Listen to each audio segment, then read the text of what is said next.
All right, so here we go. We're going to talk deadlifts. We're going to talk breathing today. A couple trendy topics, but I want to try and tie them together and give you guys an idea of why trying to deadlift with your spine perfectly straight, like ramrod straight, is probably not the best idea in the long run.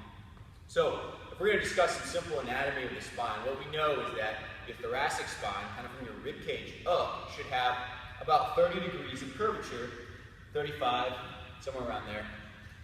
And the lumbar spine should have a 3 to 5 degree arch in it in males and 5 to 7 in females. That's natural. That should be what you walk around with every day. Now, if you're an athlete or somebody that lifts weights on a daily basis, you're probably going to live in a more extended position. You need thoracic spine extension in the overhead press and in the squat, all of these movements, but you shouldn't be in extension all the time. That's the issue here. So with the deadlift, what you're really trying to focus on initially is when you take that breath, you want to be in a neutral position. Now, with that breath, what you're actually trying to build there is you're trying to almost pressurize this cylinder. And the cylinder within you is essentially your diaphragm and your pelvic floor.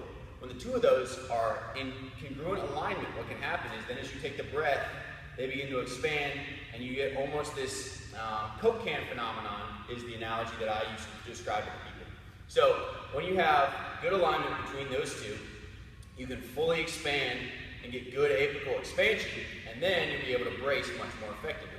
Now, going back to our ramrod straight analogy, when you see somebody setting up for a deadlift, and they're in the bottom, and someone coaches them, oh, pull your chest up, show off the logo on your shirt, arch your back, and they're in this position before they pull.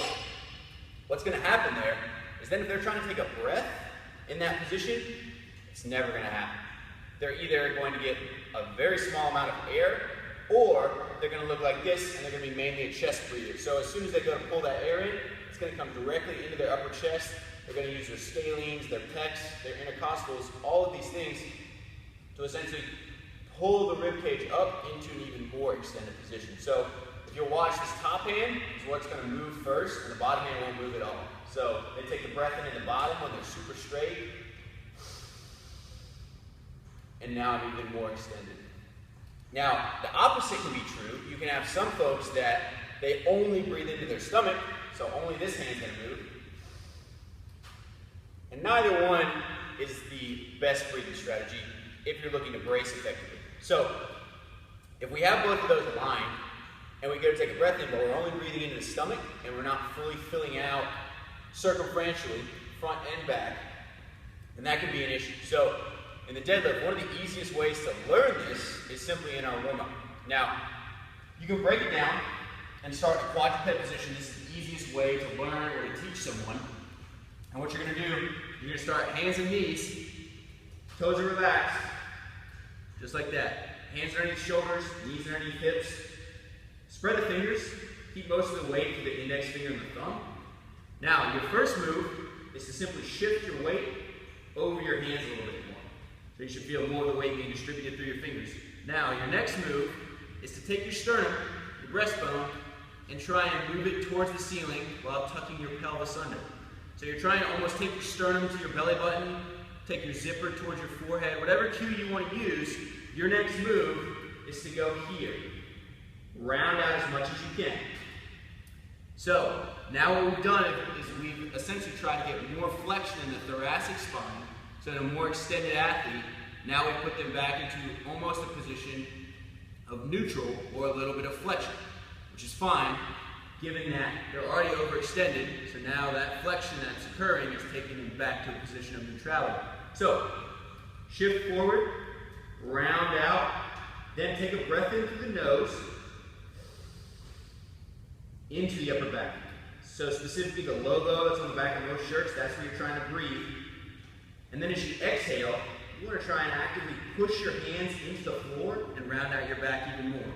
So here, I'll show you 2 breaths, in through the nose, out through the mouth.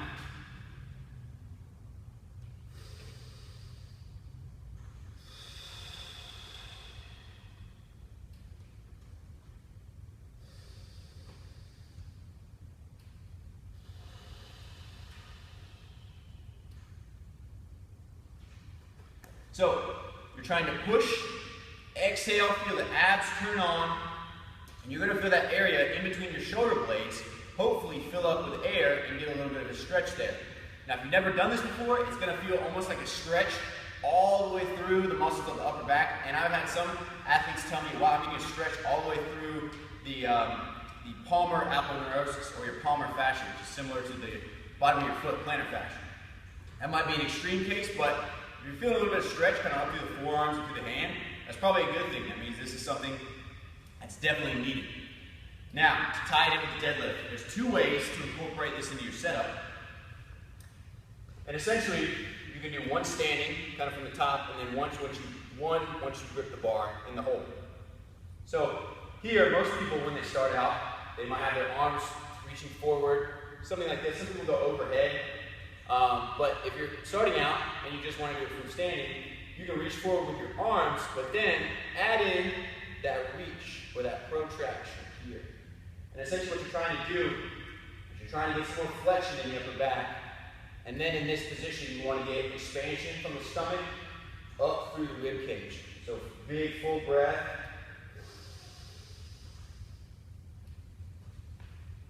And then get your position. So that's number one. Number two is the one I like a little bit more, and I've tweaked this a little bit as time has gone on. I get a breath at the top here, just like normal. Focus on good expansion, 360 degrees.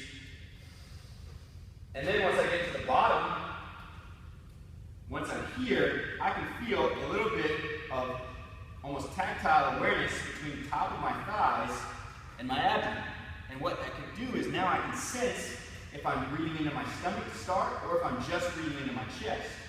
So once I take that breath in, the other thing I'm going to try and do is I'm going to try and actually reach away from the bar, almost push the bar away from myself a little bit, to get a little bit more of that flexion up here.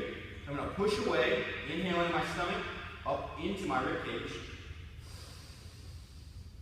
And you'll see it actually generates a little bit of flexion. And most people are going to be like, well, now you're flexed before you pull. That's not the right position to be in either. Exactly. You're right. So my last move is then to brace against that air that I just took in. So any time we take a breath in, that's essentially to pressurize this and allow us to have a stable platform then to move, whether it be one of the extremities or to move against load. If you don't have air there, you have nothing to brace against, and you're automatically going to default into either an overly kyphotic position, or you're going to do the opposite, and you'll have a lot of people that try and get ramrod straight and then deadlift out of it, and they can't get their hips through because they're too extended. So, breath at the top. Here, push the bar away. Inhale.